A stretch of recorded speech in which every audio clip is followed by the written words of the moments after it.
capacidade intelectual preservada e através de uma interface como o mouse ocular, hoje nós temos uma limitação legal. O que acontece? Nós vivenciamos o fato de uma empresa tentar contratar uma pessoa tetraplégica que usando o mouse fosse trabalhar na empresa. Sim. Inclusive superando a dificuldade de ter que criar as condições físicas para que um cadeirante pudesse se deslocar dentro da fábrica. Para nossa surpresa, havia uma impossibilidade legal, porque normalmente essas pessoas tetraplégicas são dadas como deficientes definitivas. Inclusive, elas recebem uma pensão do INSS. Consequentemente, ela dada como deficiente definitivo, elas não poderiam ter uma outra atividade econômica, sobre a perspectiva que poderia ser uma fraude àquela deficiência dela. O que a gente espera é que, através de um político nosso, a gente possa fazer uma proposição de lei no Congresso em que mude esse contexto. No sentido de que as leis têm que ser dinâmicas, como tudo na vida é dinâmico, né? De que, como a tecnologia nos proporciona a quebra de paradigmas como esse, com o qual essa lei foi estabelecida, a nossa proposição é que essas pessoas, elas mantivessem o benefício da pensão, mas que dessem a condição de que empresas pudessem contratá-las. Até porque existe uma lei, a lei do PNE, né? Que exige que as empresas, a partir de uma certa quantidade de empregados, contratem uma certa percentagem de deficientes físicos, a gente possa fazer com que essas contratações se estendam a essas pessoas com esse nível de deficiência grave. Lembrando também que hoje, nos países desenvolvidos, é muito conhecido o chamado atividade home office, ou seja, com a atuação através de computadores, redes, da internet, as pessoas trabalham em casa. Eu acho que é uma oportunidade de que a gente, numa iniciativa como essa, através de um político, um representante a nível federal, é claro, possa proporcionar uma lei que venha atender essa nova perspectiva de trabalho para pessoas com esse nível de deficiência. Professor, existem pessoas que já usam o mouse ocular já inserida no mercado de trabalho? Sem dúvida, nós temos casos fantásticos, aqui em Manaus mesmo, tem um caso do Márcio, que desenvolve softwares, programas, é um garoto que para mim é uma das minhas referências, né? Eu até brinco que ele é um dos meus heróis, né? E no Brasil todo hoje nós temos em hospitais, temos pessoas que nos procuraram, que nós doamos os aparelhos, que fazem parte de todo um estudo de acompanhamento da evolução e que nos têm dado perspectivas de melhorias em cima do projeto. Deixando bem claro, eu quero deixar isso bem claro, que todo e qualquer direito econômico de patente sobre esse produto, eu transferi para, no caso do mouse ocular, para a Fundação Paulo Feitosa, para que os recursos gerados por isso sejam utilizados na continuação da melhoria do projeto, de novas pesquisas, enfim, da manutenção da equipe que trabalha em cima da evolução do projeto. E hoje no polo industrial, existe alguma empresa que contratou algum deficiente que usa esse? Não? Infelizmente não. Por quê? Tem a empresa que a primeira que tentou fazê-la, ela esbarrou com essa questão legal, né? Então a gente está procurando uma alternativa de como fazer isso através, por exemplo, da Associação dos Deficientes Físicos, né? Nosso amigo lá, Benayon. Porém, o que a gente tenta, as empresas hoje têm uma grande dificuldade, foi bom você ter tocado nesse assunto, é que hoje essa lei, ela estabelece, por exemplo, que as empresas, a partir de um determinado número de funcionários, têm que contratar uma percentagem X de deficientes. Mas o governo não propicia a essas empresas a localização de onde, quais são esses deficientes, e uma formação mínima para que esses deficientes exerçam alguma atividade que venha a agregar valor à própria empresa, né? Que esse é o objetivo, é uma reintegração social e econômica.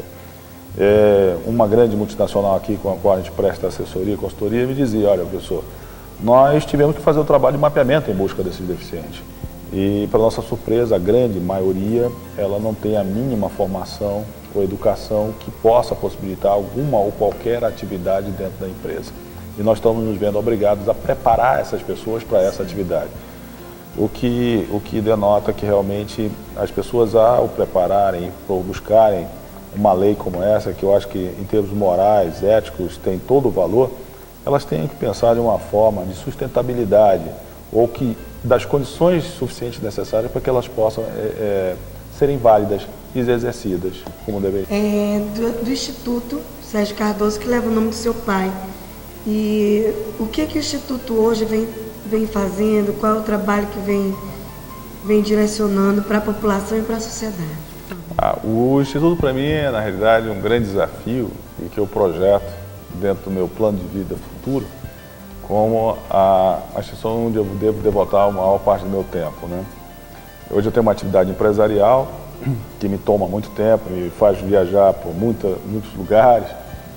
E no Instituto hoje o que a gente tem como plano estratégico é justamente com um projeto desse como Lanterna para Cego, uma visão estratégica de se gerar produtos que venham agregar valor até na atividade econômica. Um exemplo que eu dou a vocês é o seguinte: existem empresas como a Honda, por exemplo, que vem investindo pesadamente no desenvolvimento de androides, de robôs humanoides, por acreditar que daqui a 30, 40 anos, o mercado desses robôs vai ser equivalente ao mercado de automóveis. Ou seja, hoje todo mundo procura ter um automóvel na garagem.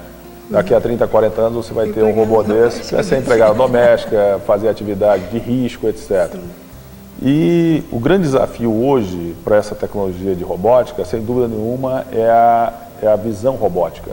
É a capacidade que essas máquinas vão ter de reconhecer, de inferir sobre as imagens e os fenômenos em volta delas, o que esteja correndo em cima delas, e tomar a capacidade de inferência sobre isso. É uma associação não só na capacidade de processamento digital de imagem, mas principalmente na aplicação de inteligência artificial no que diz respeito ao reconhecimento de padrões, etc.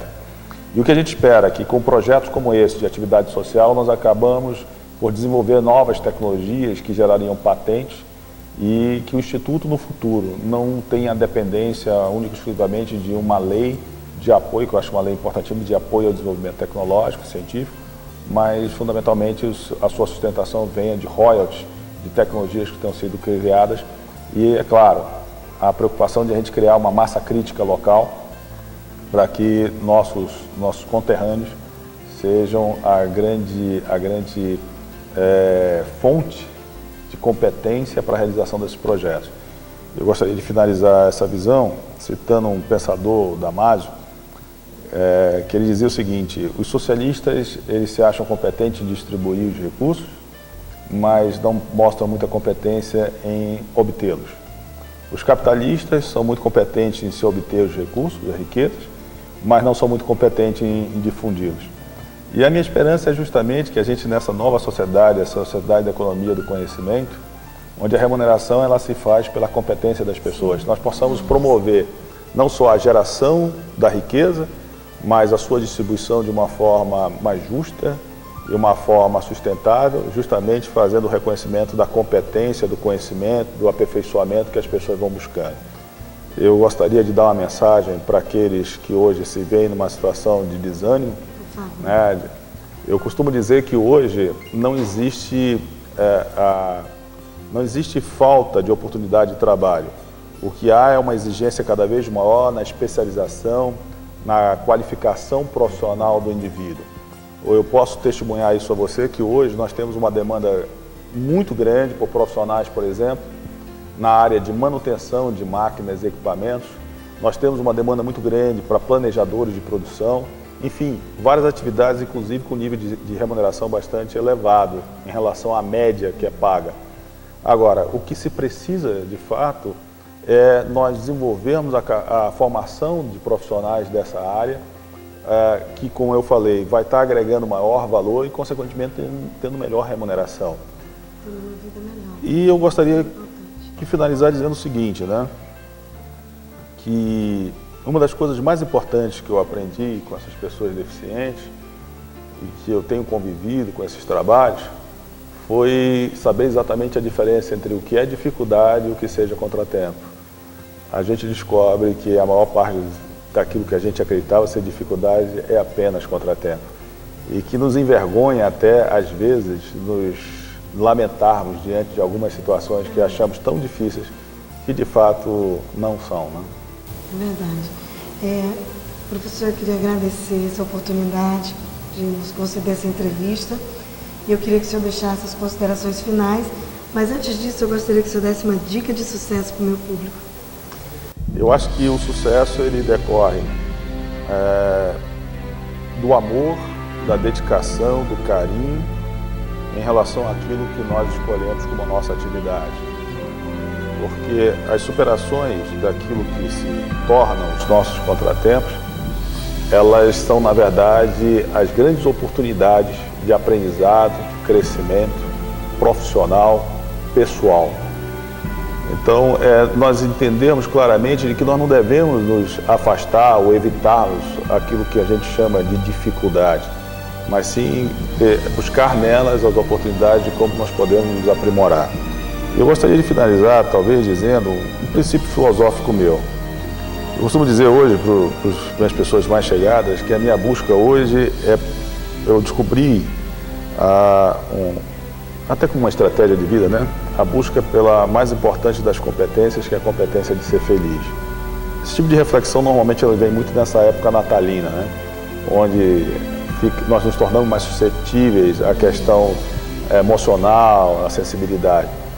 Porque, veja bem, nós temos a busca pela competência profissional, a busca pela competência econômica, social, mas hoje me é muito claro, pela experiência que a vida tem me dado, que a mais importante de todas, sem dúvida, é a competência de ser feliz. E nas minhas constatações a gente descobre que essa competência ela exige mais do que a inteligência, ela exige a sabedoria, que é a forma com que a gente contextualiza as coisas para aplicar os conhecimentos adequados.